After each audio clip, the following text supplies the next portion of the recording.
Welcome to the Never Ending 80s podcast. I am J.C.Hollywood, and my guest today is a star of stage and screen. He is a Tony-nominated writer of musical theatre for his show Beetlejuice. He is also a comedian and actor, well known for his shows including Shane Warne the Musical and Drink Pepsi Bitch. He was known for appearing on the TV show Offspring. He's a man of many talents. He's done a million things. It's impossible to list them all. And he's one of the nicest guys you will ever meet. So please sit back and enjoy my conversation with Eddie Perfect. Eddie Perfect, welcome to the Never Ending 80s podcast. All right. Never ending? It's never ending. Yeah. The podcast is never ending, or the 80s is never ending? Both. Both. Yeah, the podcast is never ending, so I hope you're settled in for a long sit. I'm the first and only guest. We've got some beef to air out. No, not at all. Let's start. You're a bit different from a lot of my other guests in that a lot of my other guests have been, they were professionally active in the 80s, whereas you were just sort of professionally a child. I was a child. Yeah. Yes. I was born in 77, so from the ages of 3 till 13, I guess I was or 3 to 12. I was in the 80s, and so I know there's like quite a large fetishization of the 80s gone on, and it can kind of almost like reprogram you as you get older into thinking that your experience of the 80s was very different to what it was, because I've subsequently been on a bunch of panel shows or quiz shows where the people putting the show together are the generation above me, and so a lot of the cultural questions are steeped in sort of the 80s. Yeah. And they used to always give me this shit because I was very much a child of the 90s.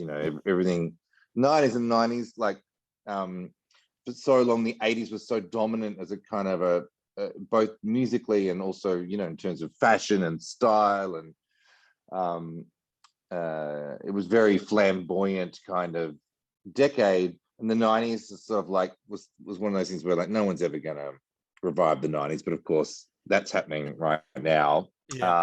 It'd be interesting to see how they revive the noughties, but so I was more of a 90s child, but I do recall aspects of the 80s in terms of film and music and also style and fashion and all that kind of stuff. Yeah. Although it is funny, you do talk about it. I don't know if you've seen the meme where it's like, oh, you're born in the 80s, and it shows a bedroom that's got like a massive Rubik's Cube cushion and neon everywhere. And it's like, no, I'm from the 80s, and it's a brown room with orange curtains. Yeah, my predominant memory of the 80s is brown. That's growing up in the 80s was brown. Your t-shirts were brown, your pants were brown, all electronics were brown. It was a very brown era. Well, it was also less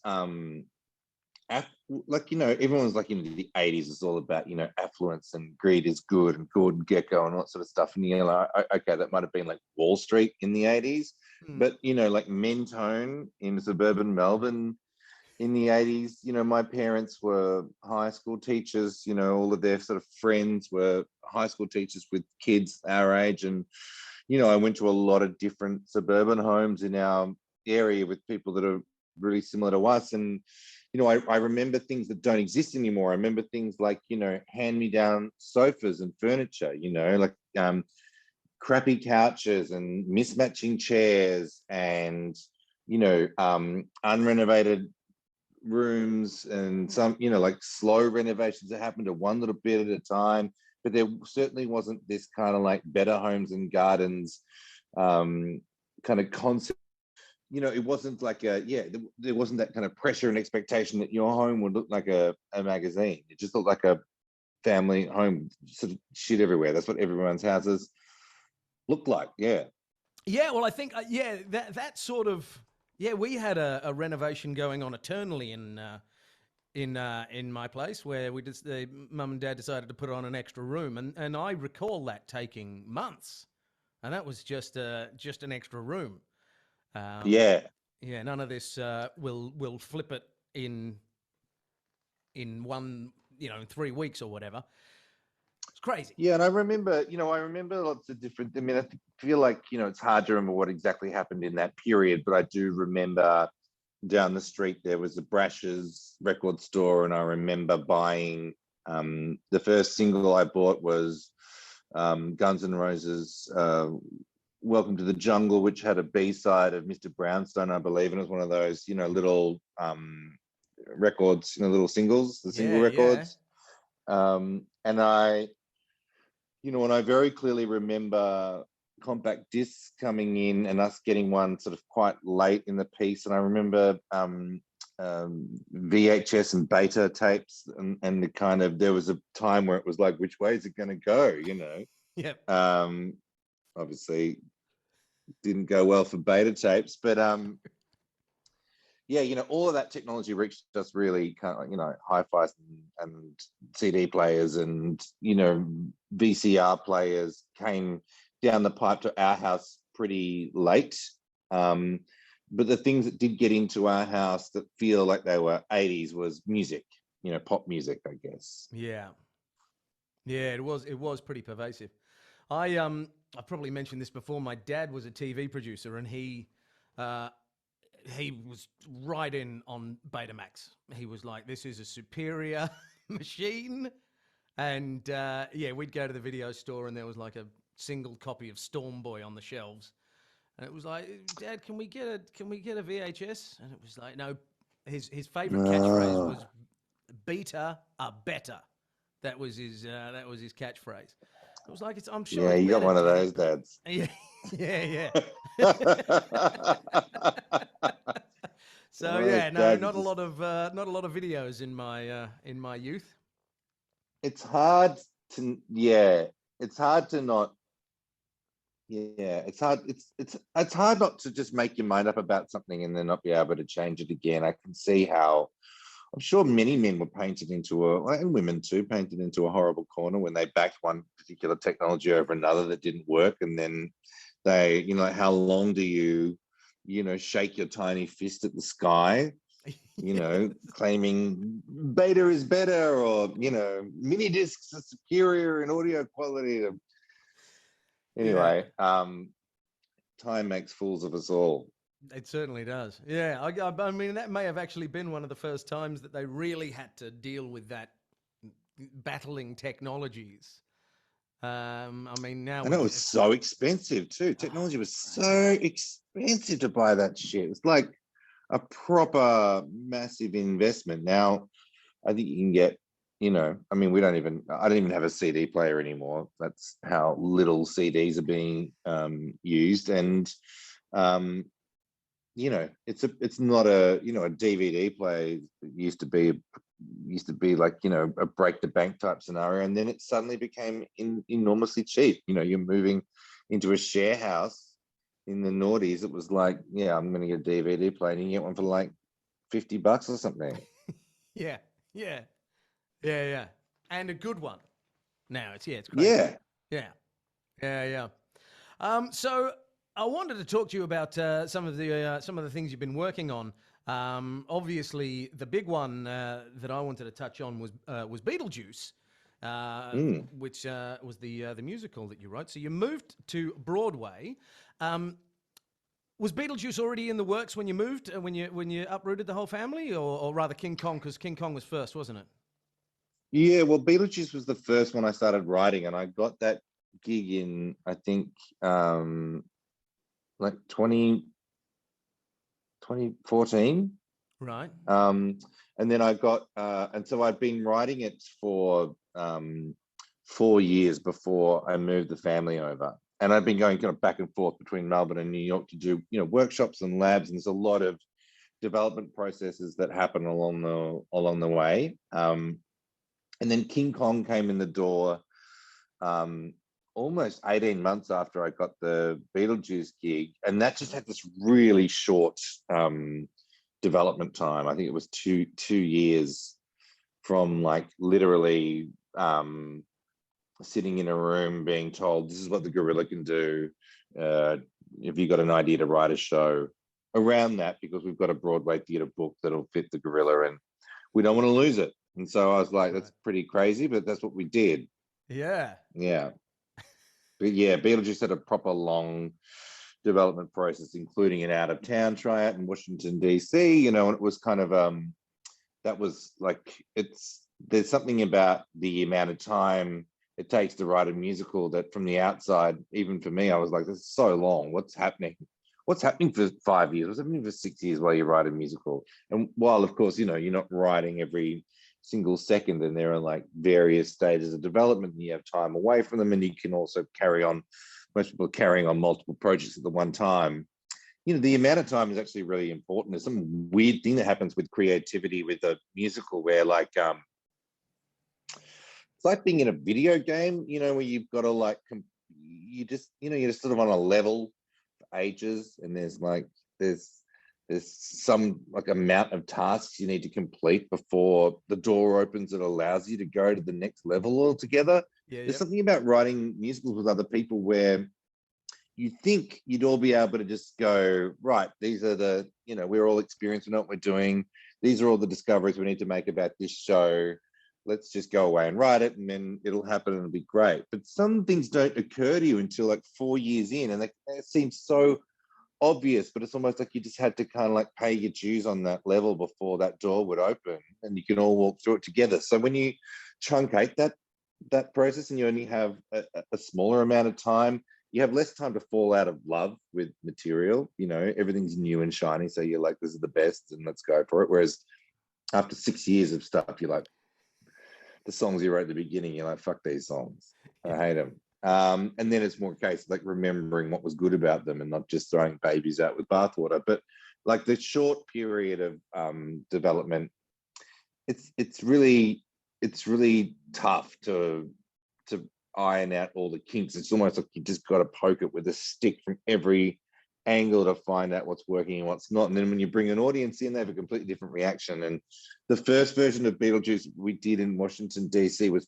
fucking crazy. It was so wild and dark. And Alex Brightman, who played Beetlejuice, he's kind of like, you know, he tends towards the dark joke, you know, the uncomfortable joke. He's really comfortable in audience discomfort, which I love. Yeah. But it is not exactly what producers want in a multi-million-dollar Broadway musical. So, you know, like there were moments in Washington, D.C. I remember where like the handbook for the recently deceased falls out of the roof, slammed onto the stage, and he's like, you know, I present to you the handbook for the recently deceased, by God. And then he just would walk to the lip of the stage right at the front and just look at everyone and go, just kidding, there is no God. And just stare at them. And then be like, anyway, gonna keep going.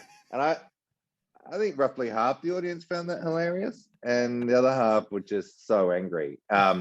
It was a kind of version of the show that sort of just came out and just punched the audience in the face and was like, are you with us or you're against us? And, you know, that was sort of, it was unnecessarily confrontational. So when we rewrote it for Broadway, we made a lot of changes just so we could bring more people with us and sort of like turn the temperature up on the offensiveness, so that like we had people on board, and then, you know, you could lead them to ever darker places as you went along.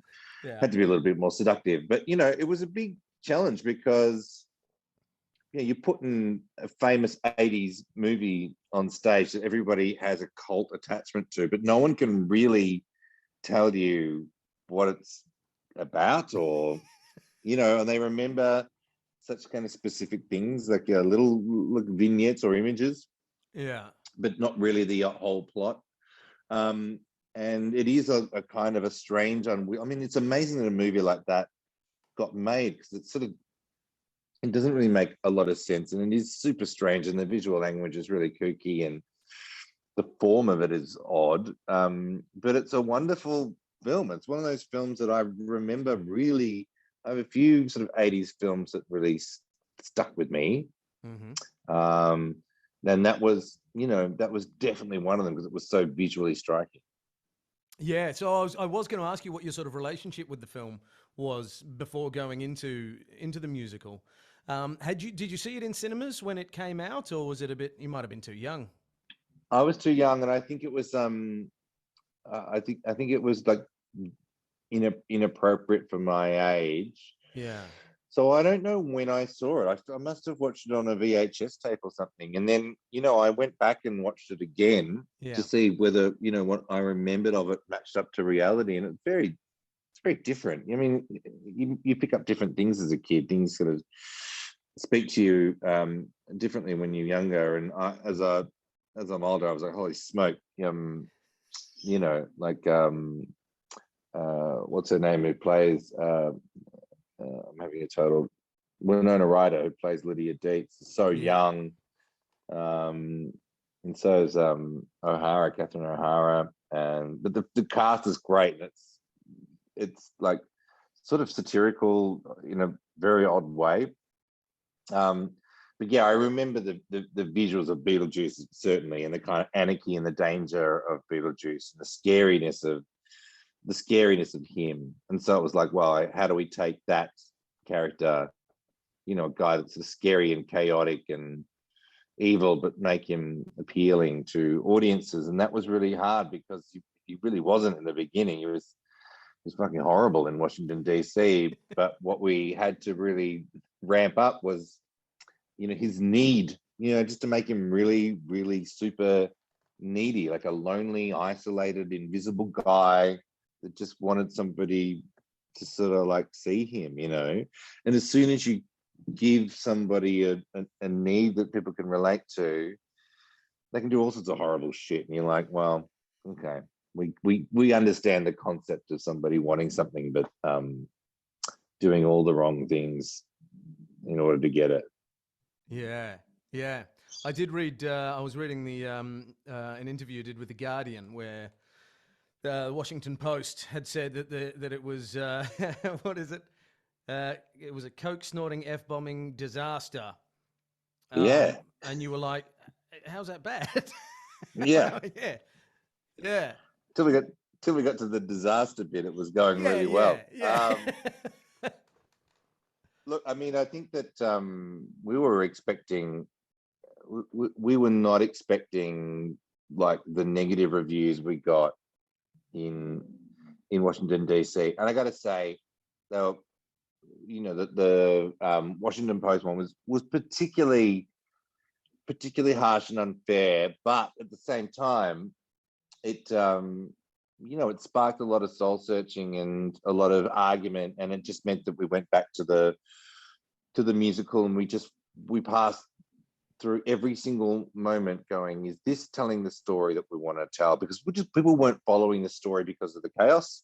Right. And so we took the opportunity to go, anything that, what is the central spine, thematic spine of our show, and anything that doesn't support that, we're just going to get rid of. We're not going to just take the swear words out like everybody wanted us to do, or take out the offensive jokes, because we were like, I don't think that's what's putting people off. I think it's just it's a lot of visual and text information coming at you incredibly fast, and we need to make sure that all of it speaks to the central premise of what we were trying to say, which was, it's essentially about a girl who loses her mother, and her father won't discuss it, and so she's unable to grieve, and she becomes isolated and invisible in her grief.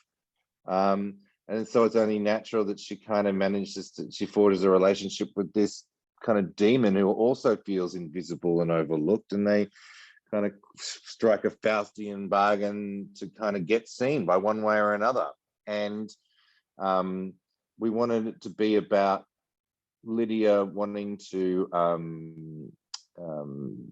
reestablish a sense of home. Like her concept of home was her mum.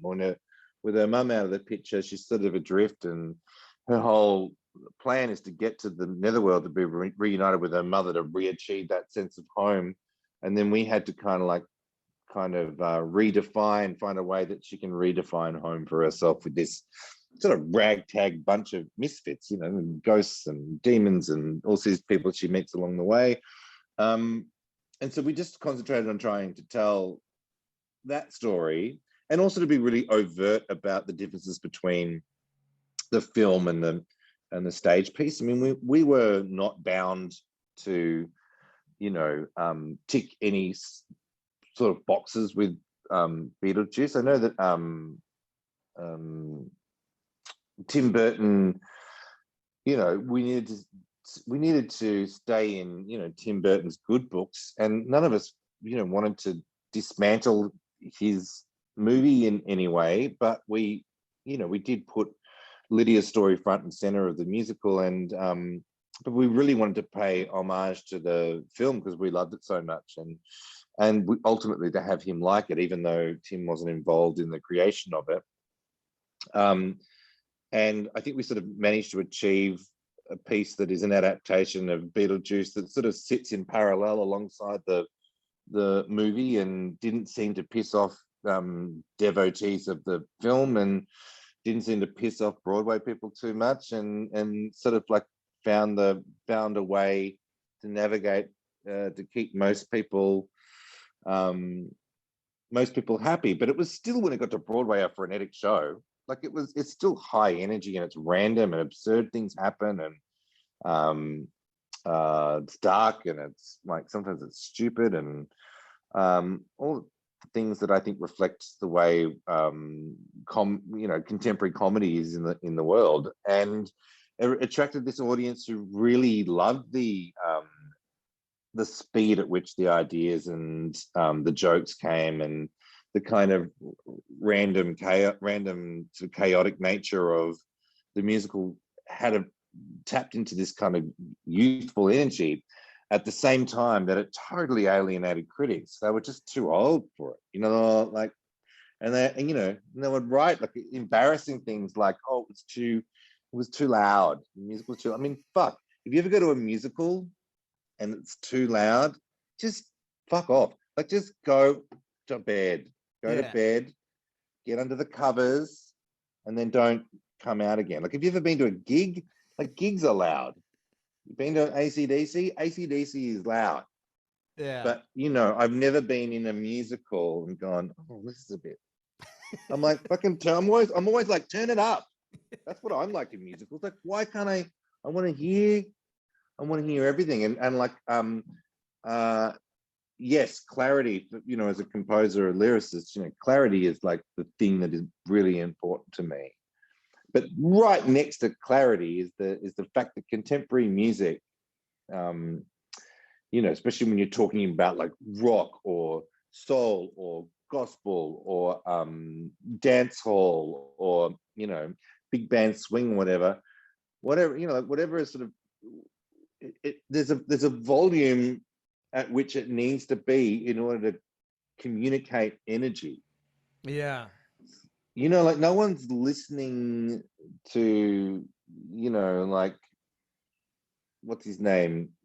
Armin von Buren or whatever, or like some Carl Cox or something, like really quietly, like in the background. It's like a kick drum at high volume has a physical feeling in your body. Yeah. And that is a definite thing that it is saying, is it's like move your body or lose yourself to this music. And when you like take it and you make it really small so that, old people aren't made to feel uncomfortable, and you lose, it's like you're losing part of the vocabulary, and that annoys me. So yeah, I'm not a big fan of people going, "Oh, it's a bit loud." Because I'm like, musicals aren't loud. You need to go and see an actual loud gig. Yeah.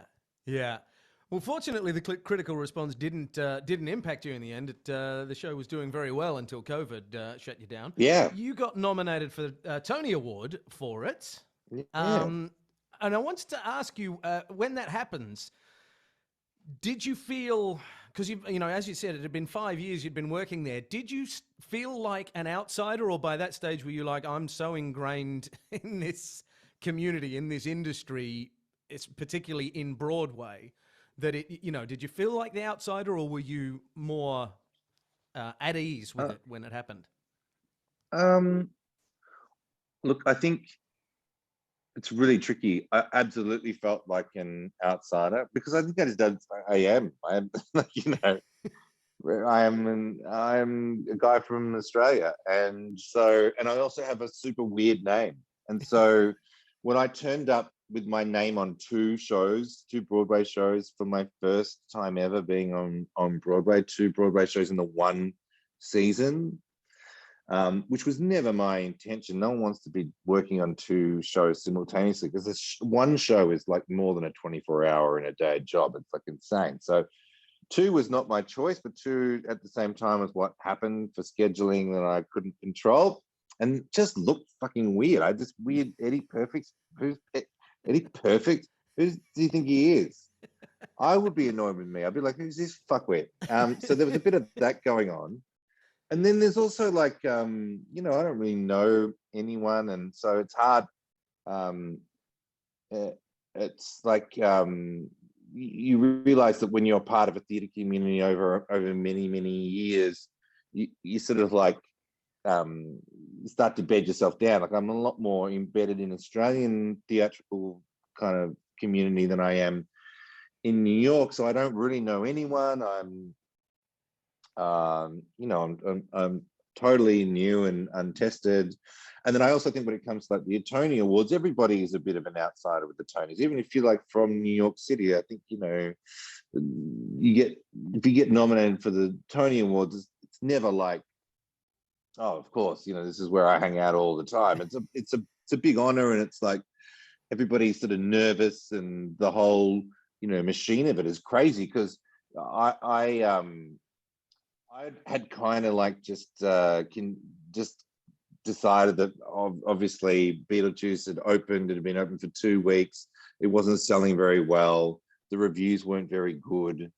And then I knew the Tony nominations were coming out, and I was like, the Tony nominations aren't the only awards. There's like an awards season of all these other awards that you may or may not be familiar with, like the Drama Desk Awards, the Outer Critics Circle Awards, the Lucille Lortel Awards. And I think that you can kind of measure your Tony prospects by how well you go at these other awards. And Beetlejuice, shit house, no winning any nominations or awards.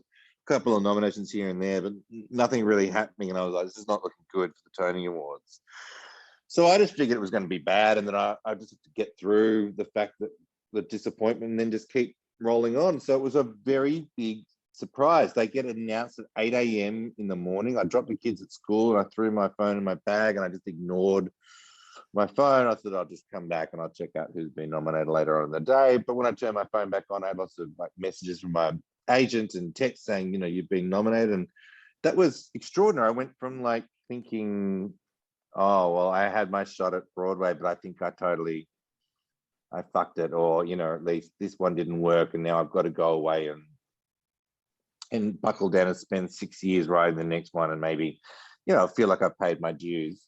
But getting a nomination, suddenly it was like, you need to be at the Sofitel Hotel tomorrow morning for the media day. And I was like, okay. And so, I've just been sort of lounging around in my PJs, and then the next day, put on the suit, went down to the Sofitel, got given this like big schedule, got sort of ushered around by a PR person. Every hotel room on one level of the Sofitel had been turned into a little, like a media booth for each of the news outlets, and you just kind of got ferried from room to room. I did one in one was like just all these Japanese people. It was all in Japanese, and I was like, okay, it was very weird, but fine. And getting, so it went from like no attention to suddenly heaps of attention, which is really weird. And then you get brought into this room to meet, it's like going to meet Santa a little bit, or it's very Lord of the Rings, very much like, you get led into the Great Hall, and you have to kiss the ring of the presidents of the Tony Association, and they're all sitting on a kind of a stage. I feel like in my mind there's an iron throne, and they're all on it, and then you kind of come up and you genuflect and you kiss their rings, and then you turn around and you get photographed, and then you get ushered out of the Great Hall again. That happened.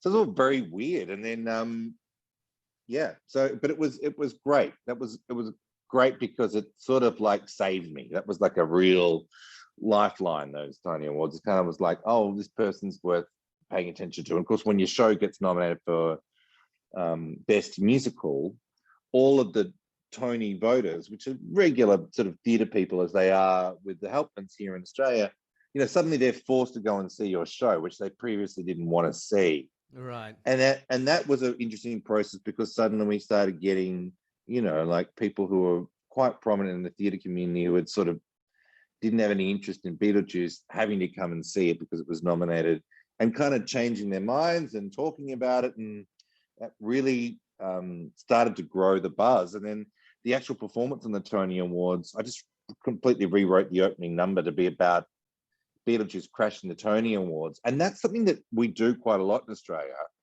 You know, you got a media or publicity opportunity, and you take a song and you rewrite it, or you write a custom song for that event. And so when I pitched that to the producers, they were like, no one's really done that before, but let's do it. You know, why not? Things weren't going great.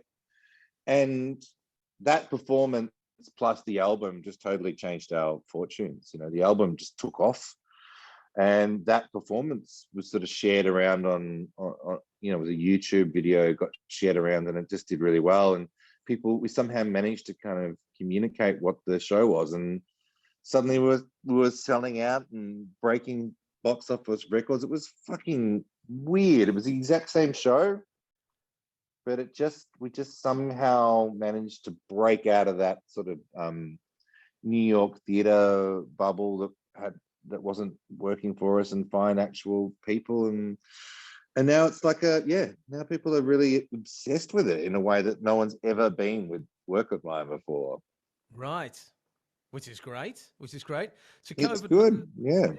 that's amazing. COVID puts the show on hiatus. It's supposed to come back next year. Is that correct?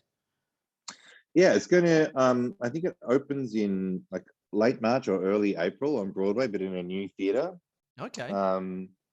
And so, you know, water's gone under the bridge on Broadway since then. It's, you know, obviously 18 months, nearly 2 years of shutdown, plus, you know, the murder of George Floyd and Black Lives Matter had massive repercussions for Broadway, and for how, you know, race is dealt with on casting, in terms of casting, and also in terms of positions of power within the Broadway industry, whether that's, you know, producers or curators or artistic directors or heads of departments in terms of design and other creative departments, you know, directorial departments. That the whole thing has sort of been overhauled. So that's been really cool to see, and it's still sort of making its way back. But Beetlejuice will be there next year, and we're all just like, I mean, it's a great big experiment. How's it gonna go? Yeah. And in the meantime, it's opened in South Korea. It's doing its South Korea. How involved were you in the translation of the piece? Did you? Well, I did all of it. I learned Korean, and I no, I didn't. I originally wrote it in Korean. It was just a happy coincidence. Yeah, isn't that arrogance? Just going. I learned Korean on Duolingo, and then I did it myself, and then for 45 performances, Korean audiences were like, "What?" Yeah, I did it with Google Translate. It was just it was great. No, it was really eye-opening. So we had a whole bunch of meetings with our translator, Suvin, and she is a playwright and a translator, and she's super interesting. And because obviously you can't just literally translate things, you have to sort of understand the concepts from the inside out, especially when it comes to lyrics and stuff like that, you know.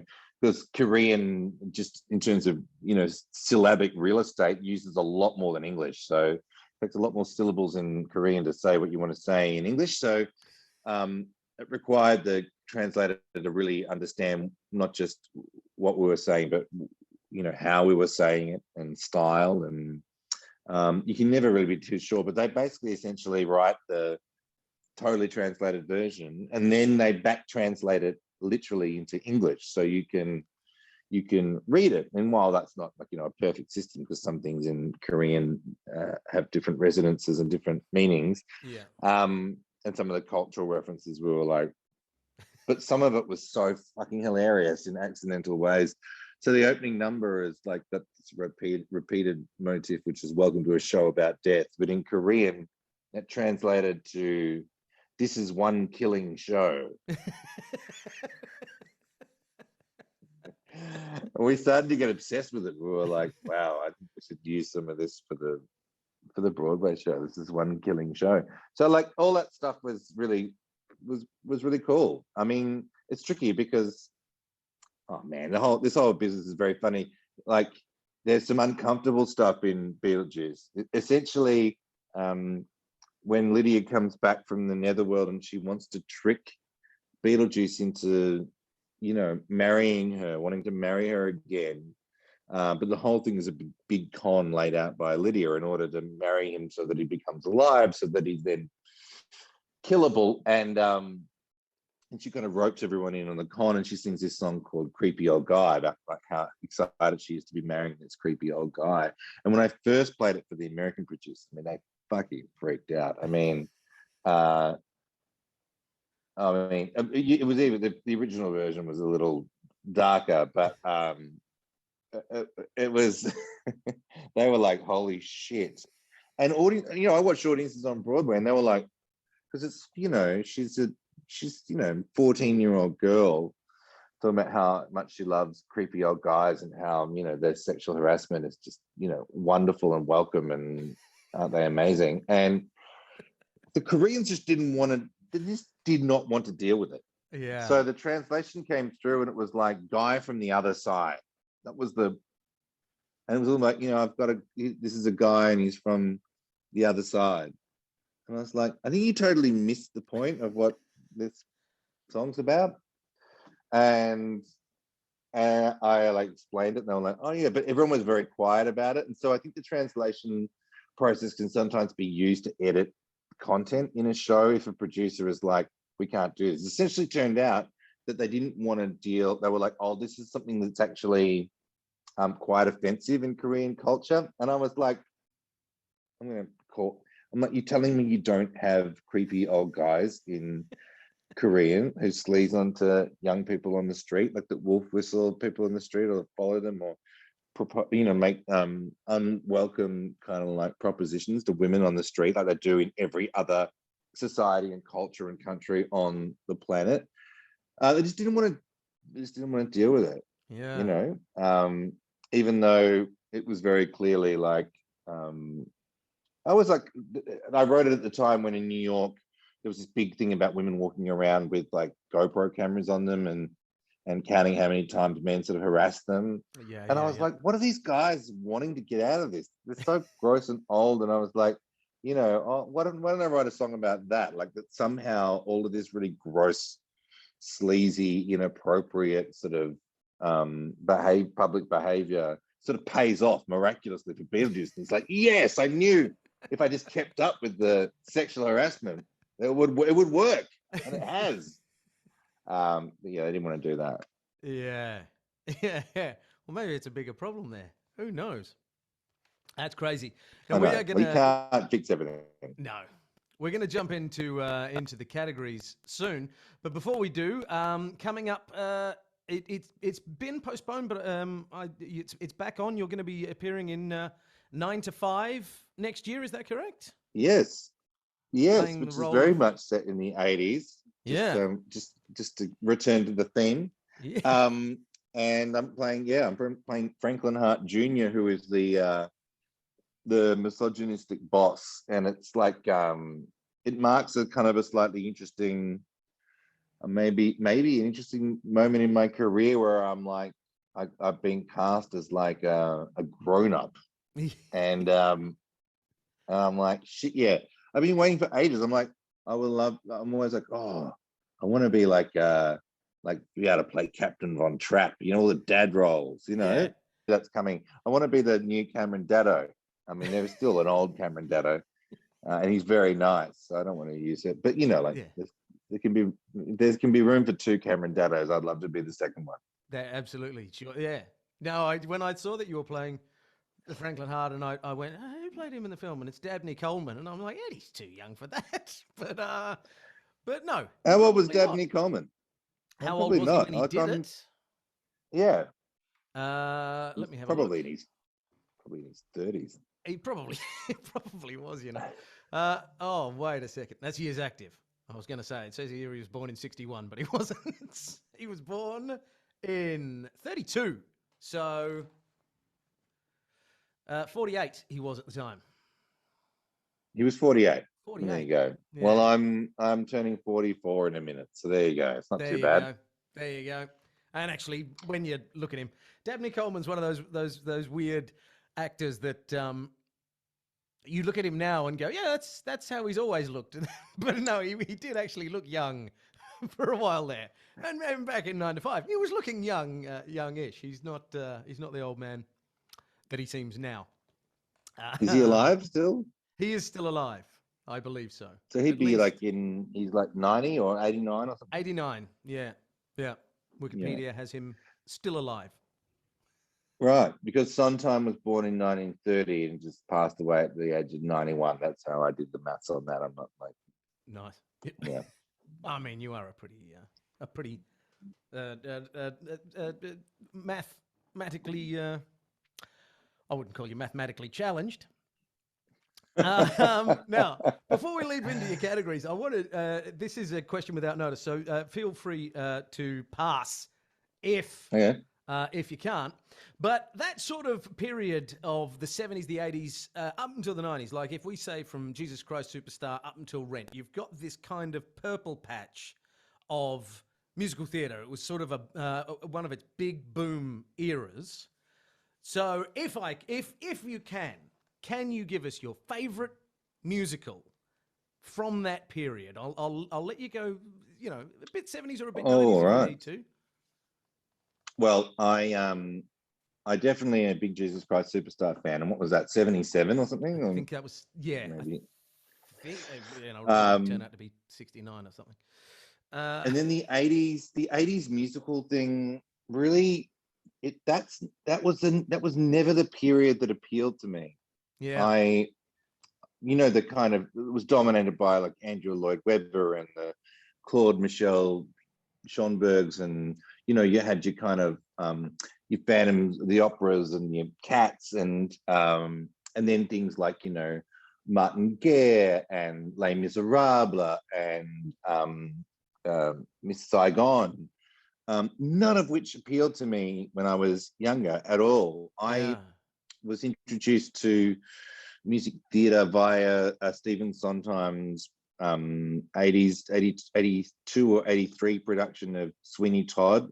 It was done in Los Angeles and then filmed with Angela Lansbury and George Hearn. And my dad taped it onto 2 cassettes of the ABC live simulcast, and we had that audio recording in our combi van from the age of when I was about 5 or 6, and that was hugely influential, as was and it might have also been shot in the 80s. There was a film of Pirates of Penzance with Kevin Kline. Do you remember that? I do, and I think it was the 80s. I remember John English then did his tour on the back of it. It was yes, that's right, perennial tour, and those 2 cassettes were in the car, and I listened to them a great deal. And they, in a weird way, I think that's a pretty good template for, Sondheim meets meets Gilbert and Sullivan is a pretty good template for how I write. Yeah. And also like dark and comedy. It's sort of all mixed in really out of those 2 pieces. But there's some just sort of like absolute extremes of ridiculousness in Pirates of Penzance that still tickles my fancy. Like the story that, that Frederick could have been kind of indentured to a pirate ship, because the nanny misheard the word pilot for pirate, which is stupid already, and is so embarrassed that she joins the pirate ship and then spends the entire time while Frederick is a lad being the only woman that he sees, and then getting engaged to him and like lying to him that she's really hot. That is funny to me. And then when Frederick finally comes ashore and he sees, actual young maidens, Yeah. and how young and beautiful they are, and turns to look at Ruth, who, is this old woman who's been telling him that she's hot all these years. And he sings, "Oh, false one, you have deceived me." I'm like, it's so mean and so funny. I still get a kick out of that stuff because musically it's really interesting. It's really beautiful music, and that "Is There Not One Maiden Breast" is such a beautiful song. Yes. Where he just totally fucks up. He totally fucks it up, and I love it. So those two pieces were probably they were absolutely my big influences. And I got taken to see Phantom of the Opera. That was the big 80s sort of thing. And I certainly was aware of Philip Quast, Marina Pryor, and Anthony Warlow, and all the greats of the kind, Deborah Byrne, all the greats of the Australian sort of musical theatre. They were big stars. Marina Pryor albums, and she had a restaurant, and it's like fucking hell. So it was a heady time, but it didn't turn me on to think about creating and writing and making my own theatre. That was more Sondheim who did that. And I think that's the thing. That sort of it's funny, we were talking about the 80s being seen as this period of lush and excess, and it's funny, those musicals were very much that sort of boom in those musicals was all of this money being channeled into these musicals. But certainly, you and I both did a musical theatre course, and you could probably count on half a hand the number of students that got into musicals on the back of those shows, rather than the people who were there because of Sondheim shows and stuff like that. But, more clever musicals, more interesting musicals, stuff that actually engages you. The popularity of Les Mis and Phantom of the Opera and Cats and stuff like that is undeniable. But I think its impact on the industry is not as great in terms of the people who, like yourself, who write in the industry and who work in the industry. I think that it's the norm rather than the exception, that the intelligent stuff was what took you into that market. Yeah, and it's, I mean, when you make stuff, when you make any sort of stuff in a creative way, you immediately become very aware of not wanting to run down other works of art, even if they don't appeal to your own sensibility. So I'd never run down Cats, and I think Cats is such a product of its time, and it's so wildly experimental as an idea, and it fucking worked. People went in droves and they really got into it. And there's this weird phenomenon of music theatre performers who became music theatre performers because they got touched by a fucking cat when they were a kid, and they went to the theatre and a cat was on the aisle and touched them, and they were like, "Oh, now I'm in musicals." Like, that happens way more than you would think. Right. So it had a huge impact on people. But and they were big, grand, epic entertainments. That was what was sort of popular in terms of musical theatre in the 1980s. But there was always an ecosystem of other types of musicals, and I think those large musicals still remain. And even amongst them are some of those 80s musicals. I think Les Miserables will never end. It will keep coming back, as will the Phantom of the Opera, revivals of Andrew Lloyd Webber's work. I'm sure we'll keep coming back, because it's epic and grand, and there's always a sort of a taste for it. Yeah. Yep. Let's leap into your categories, and we'll try and zip through these Great. as fast as possible so I don't keep you too much longer. The first one we like to launch into is Eddie Perfect. What is your favorite 80s song?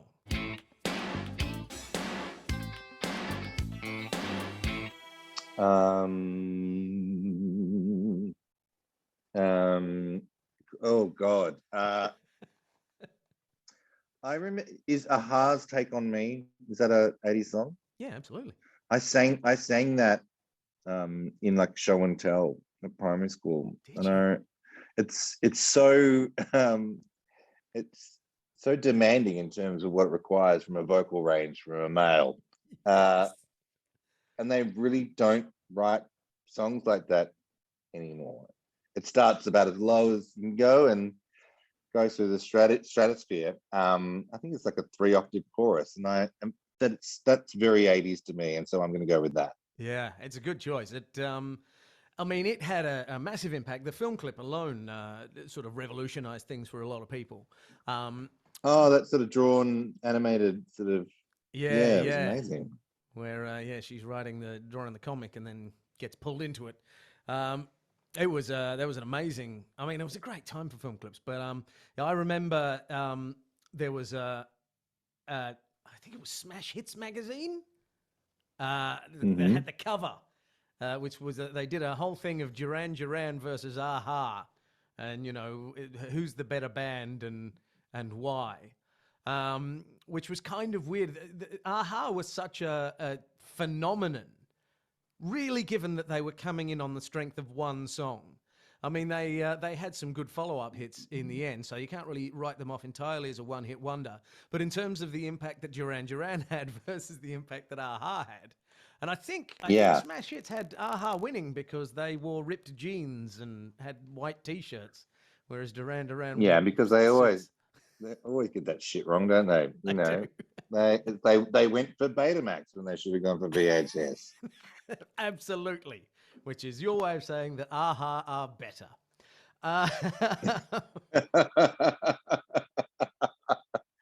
Yeah. You heard it here first, ladies and gentlemen. Eddie Perfect, Aha were better than Duran Duran. Now, let's jump into the second category then, as we're racing through them. Favorite 80s album?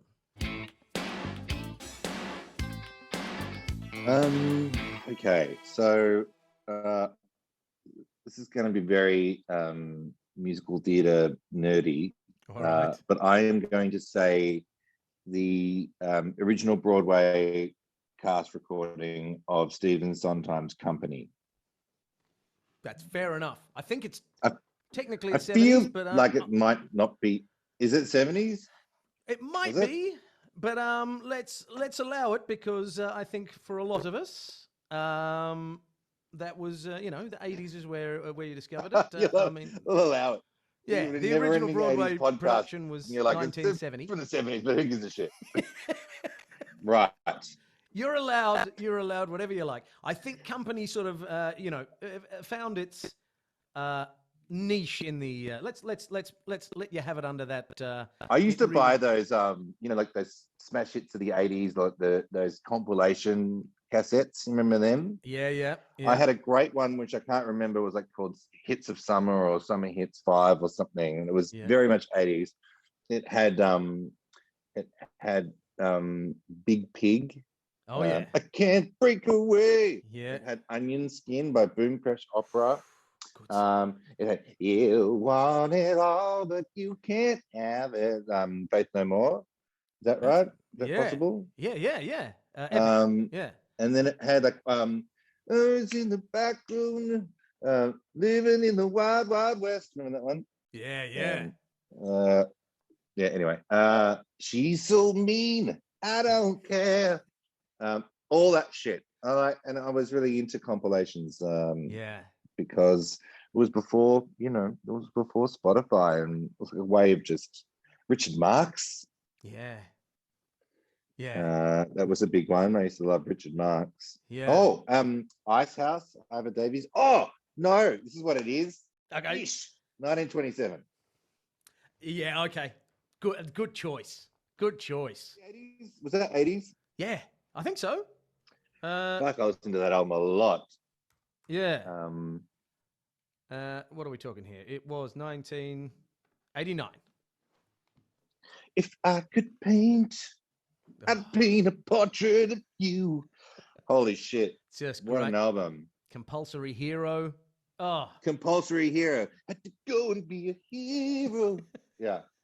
Oh, I had it all. that was Great an amazing album. Yeah. Yeah. That's when I think of you. That's I mean, when I knew you. they burst onto the scene in 1927 and look, what a great name for an album. 1927-ish. I mean, it's just great. That is great. It's very bold. That is a good choice. Yeah. That is a great choice. I am going to, though, pick up on something else you said. Onion Skin by Boom Crash Opera. These Here Are Crazy Times, I believe, is the album that it's from, is one of the best starts to an album. Like, if you put that album on, it like starts and it goes, boom, garage, pop it up, and then it goes straight into Onion Skin. And it's like, you're in for the album. Yeah, it's a great track. Yeah. It's a really great track. That was great. And also, you know, like one of my favorite Aussie films growing up was The Big Steal, Nadia Tass's film with Claudia Carvin and Ben Mendelsohn and Steve Bisley as the shonky Jaguar dealer. And that's got a great soundtrack, including Boom Crash Operas, you know, that here we go for one more time. That one. Also off Dancing in the Storm. Times. Yeah. Yeah. They did a Damon Herriman's in that film as well. Hey, there you go. Yeah. Boom Crash Opera did an entirely acoustic version of that album maybe 10 years ago. It's amazing. Amazing. It's a really good album. But that's not your album. Your album is 1927-ish. I don't want to steal the thunder. Yeah. Because your album is a very good choice. I mean, really, your album is 1970s company cast recording. But that's all right. Because, you know, as I say, it found its home in the 80s because, you know, what are the cast of Company if not yuppies? It's basically like 30-something the musical. That's it. I couldn't that was the first album I ever bought, first compact disc I ever bought, was Company. So, and that very much happened in the 80s. So that's why I placed it in the 80s. It was 80s to me. Yes. Yeah. First compact disc I ever bought was Pacific Overtures by Stephen Sondheim. So really? Both hard rockers. Yeah. That's a great one. That's a very different. Someone in a Tree. What an amazing What an amazing song. Yeah. When I first heard it, I was like, I want to do this show and play the young kid. And then I was like, well, I'm too old to play the young kid now. Maybe I can play the samurai. And now I'm like, I'll be the old man. I'll do it and I'll be the old man. That'll do me. Now you're like, oh, I'm not Japanese. So there goes that. Yeah. Actually, good point. Let's move on. We may have so many barriers. Damn it. Let's leap into. I mean, you may have preempted this. Favorite 80s movie? Is it The Big Steal, or are we going to go with a different film for your favorite 80s film? About this because when you think about 80s films, you generally start to go towards, like, you know, films that exemplify the 80s. So things like you know, Molly Ringwald, you know, Pretty in Pink, or you know, those sort of like Animal House, Revenge of the Nerds type sort of songs, that sort of a cultural 80s vibes. But I don't go back and watch those films. So yes, they might have pushed the culture, but they're not like movies that I return to. But I have returned to like, I feel like, was Indiana Jones in the Yep. In the 80s. Yeah, absolutely. Probably, yeah. So I fucking huge fan of Indiana Jones. Yeah. I love Indiana Jones. You know, I don't know what the dates of them are, but I remember seeing Temple of Doom at the cinemas when I was quite young and being incredibly traumatized by the Kalima Yes. heart thing. I was like, fucking hell, are you serious? Yeah. I had nightmares, but I don't. It doesn't get better than Indiana Jones for me. He was such a fucking great action hero, and I love action hero actors. I really do to this day. Yeah. Yeah. Which one would you say is the favorite then? Because all of them are in the 80s. Raiders, Temple of Doom, and Last Crusade are all in the 80s. Oh, look, they were all great, but I feel like my heart lies with Temple of Doom. Right. There you go. Yeah. Very nice. Yeah. Very nice. It's funny, I was more traumatized by the eating monkey brains. That hit me more than the pulling out the heart. Yeah. I think because I had a, you know, they used to do those movie storybooks that would come out with photos from the film. Yes. And I'm pretty sure him holding the heart while it was on fire was in the book. And so I was prepared for that. But the monkey brains, I wasn't prepared for. I know. When she has to put her hand to pull the lever to stop him getting crushed in that room with the spikes, just like, we are going to die. All the bugs are crawling all the way up her. Yeah. It's like that film is so much tension, and yeah, it's brilliant. Yeah. Good choice. I like that. One other thing, getting back to Australian films, film from the 80s that I love. Did you ever see Malcolm? Yeah. Yeah. Yeah. Great thing about Malcolm was That the was soundtrack was by the Penguin Cafe Orchestra, which is... That was a Nadia Tass film too, right? That's What's what it? with Colin It's Friels, maybe. yeah. No, Let's have a look. with the car that splits in half, and Yeah. am I making that up? No, the car splits in half. Yeah, Nadia Tess. Yeah. There you go. Yeah, and then the soundtrack to it was Penguin Cafe Orchestra, which is amazing. Great soundtrack. But yeah, also the joke. It's one of these jokes. You know, there are jokes that you pick from movies, like favorite lines, that will make you laugh no matter when. And it's not the funniest line at all. In fact, most people won't find it funny. But there's a scene where they're breaking into a warehouse, and you've got, I think it's John Hargreaves and Colin Friels are breaking in, and he's asking him for tools. And he says, needle nose. No, Colin Friels isn't breaking in. John Hargreaves and somebody else is breaking in. And his partner goes, needle nose. And John Hargreaves goes, what? And he goes, needle nose pliers. And just the way he says what, like it's the most offensive thing anybody's ever said to him. Oh, it tickled me. That Anyway. reminds me of it. That reminds me of maybe it's another 80s film. Wouldn't that be lucky? Steve Martin's The Man with Two Brains. That is an 80s film. Yeah. Is it? Wow. Yep. And there's a great line where he's falling in love with the brain in the jar, and then his wife, played by Katharine Hepburn, I think. Maybe not Katharine Hepburn. Katharine Hepburn is the brain in the jar, I think, if memory serves. Right. So he marries an evil woman. Who is it? Is that Katharine? No, it's not.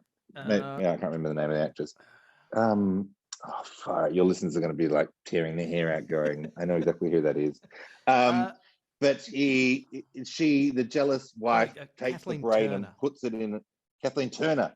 Kathleen Turner takes the jar and puts it in a microwave and turns it on, and then or an oven, and turns on. He finds the jar with the brain. He pulls it out. It's all hot, and he's like, "Speak to me. You okay? Count to 10." And the brain counts to 10, like 1, 2, 3, 4, 5, 6, 7, 8, 10, and then Steve Martin's like, "You cooked her nines." Great joke. Fabulous. You don't get better than that. You don't. You do not. Let's, what are we? Favorite 80s TV show? Well, I just kind of immediately think about what I was watching after school. And it was like the Wonder Years, and it was Elf and Roseanne, Degrassi Junior High, Oh, yeah, there's a choice. Heartbreak High. Oh, yeah. I think Heartbreak High, you're hitting into the 90s there. See, where all the good stuff happens. Yeah. So I don't really, yeah, that's all I can think about. And then I don't know, like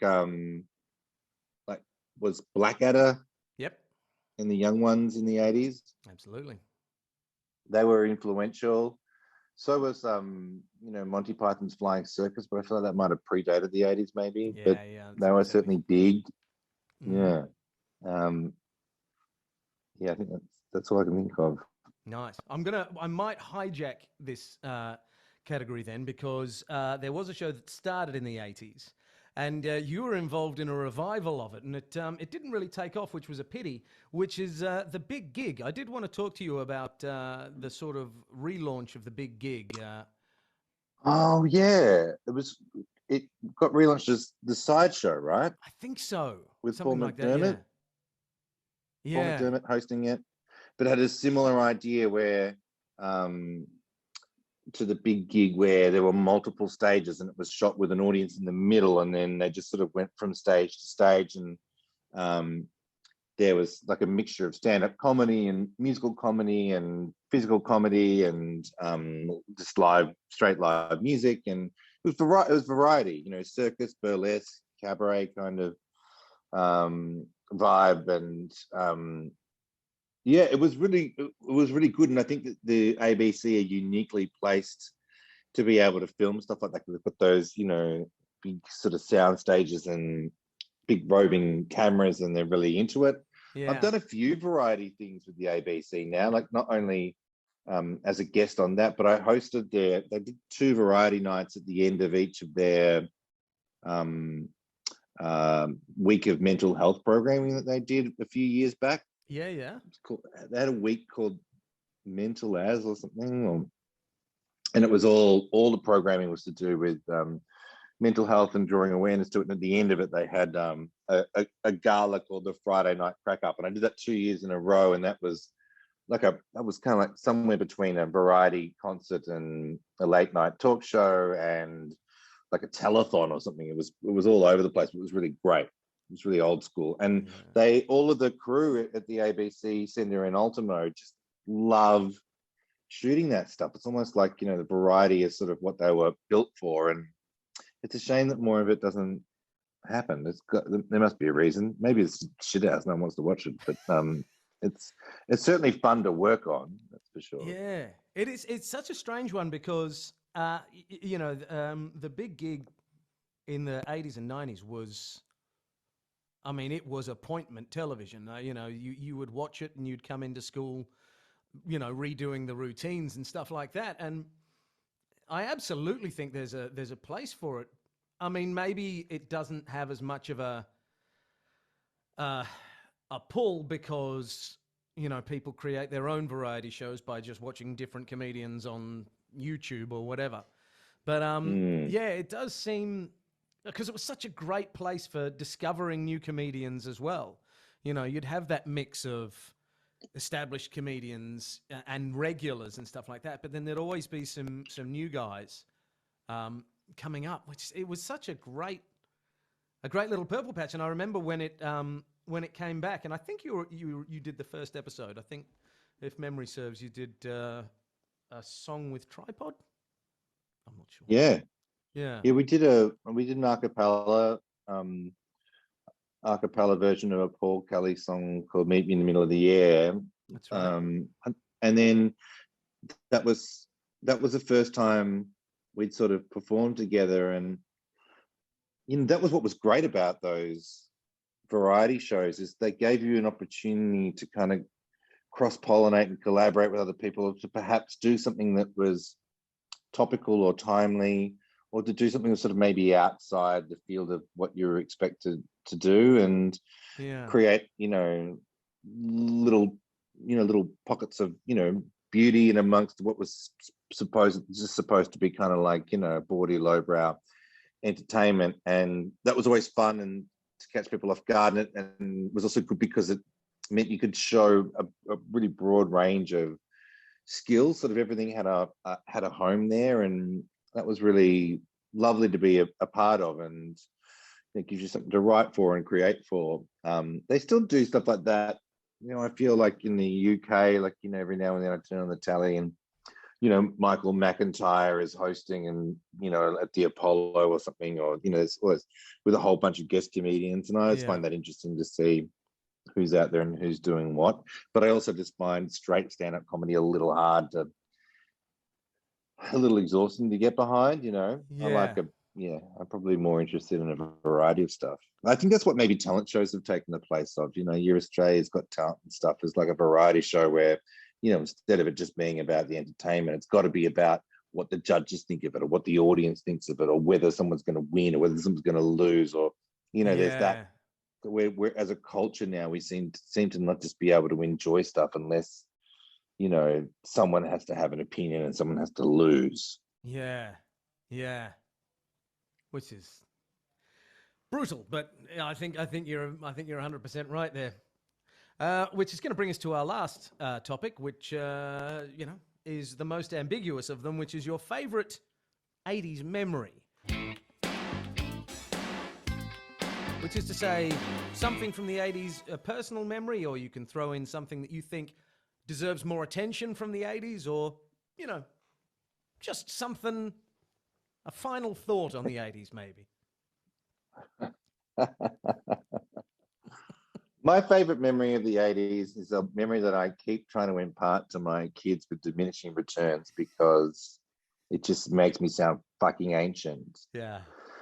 It really is hard to imagine a world before the internet.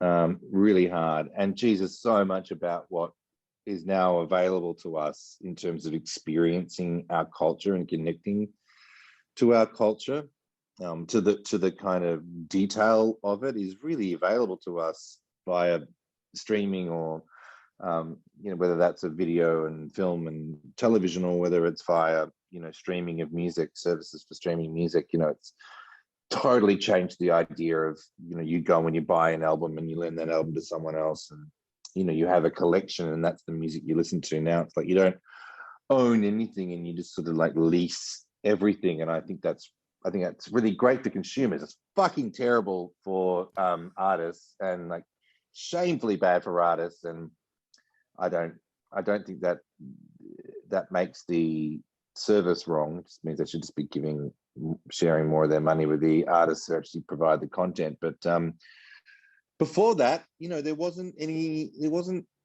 you just couldn't find stuff. You were like, oh, what was the name of that thing? And it had that, I think it had a guy in it, or it had a lot. You'd have like fragments of things in your head.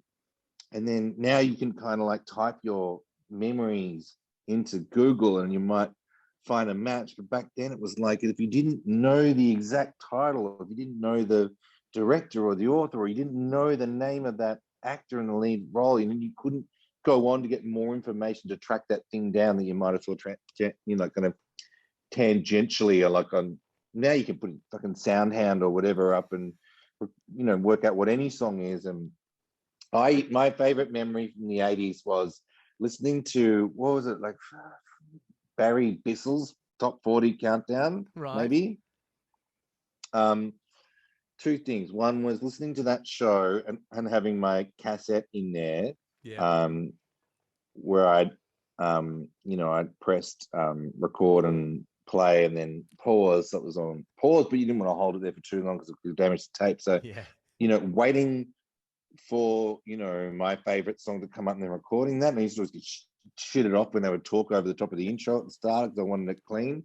But, I was there ready to record it. And I remember that just the elation and joy when my favorite song at that time, I recorded it and then I could listen to it whenever I wanted on my cassette tape. And I was like, fuck yeah, it was the best feeling. And now it's just like there forever, So I remember that. And I also remember, again, all of this has been ameliorated by the internet, but I used to get Smash Hit magazine, because in the very back page they had like a panel of 4 lyrics to the top songs of the day. Yeah. And so you cut them out, and I would learn the lyrics to whatever the sort of top pop songs were, and up until that point, you know, I could listen, but it was not written down anywhere.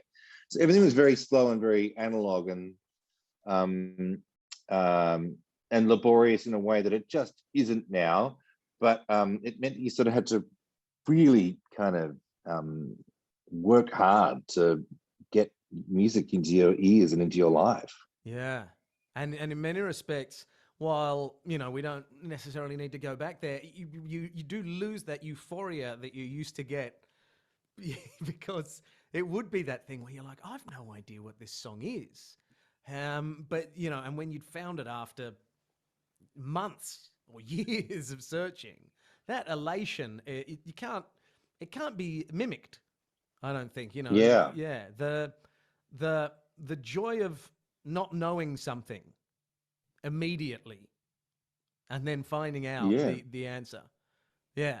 I say that having... And sharing music, and, you know, have you heard this? And then, yeah, that still happens. Absolutely still happens.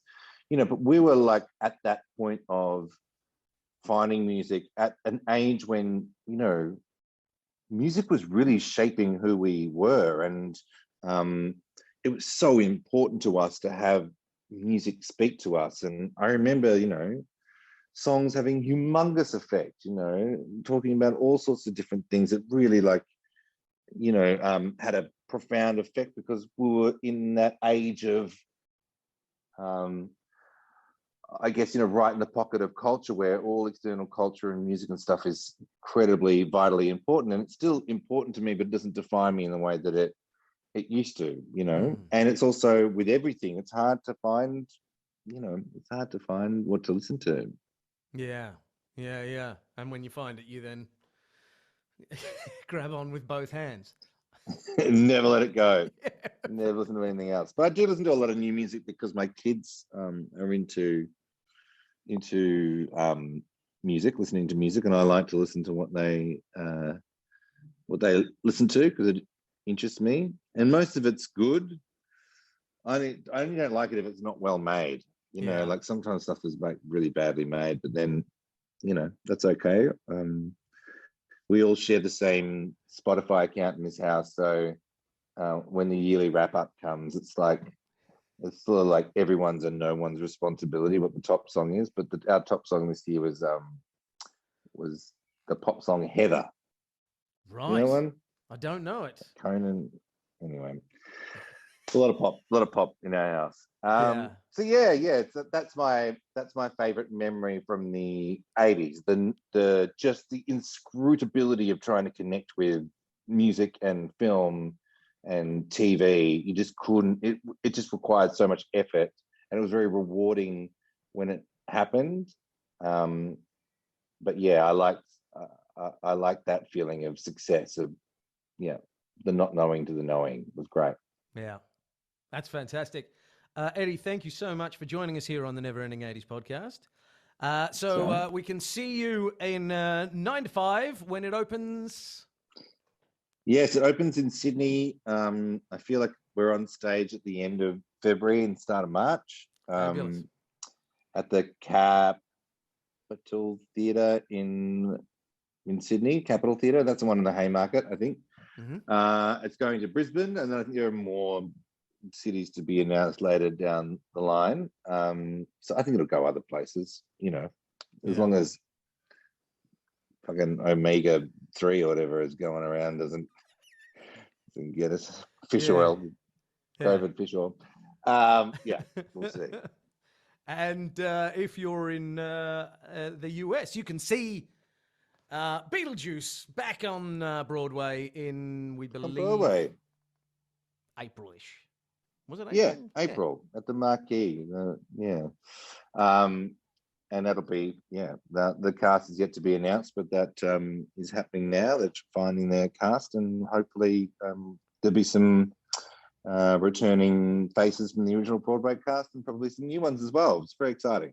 So that's Eddie Perfect, ladies and gentlemen. Eddie, thank you so much for joining us here on the Never Ending 80s podcast. Oh, a pleasure. Thank you, Jace. No worries. So that was my conversation with Eddie Perfect. I want to thank Eddie so much for joining us here on the Never Ending 80s podcast.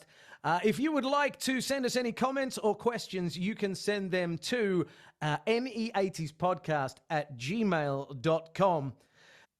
And that is going to be the final episode in this current series of the Never Ending 80s podcast. We are going to take a little break over the holidays, but we will be back with a couple of Christmas specials for you to enjoy. And then we will be back in the new year with more episodes of the Never Ending 80s podcast. Until then, have a very Merry Christmas, a Happy New Year. I'm J.C.Hollywood.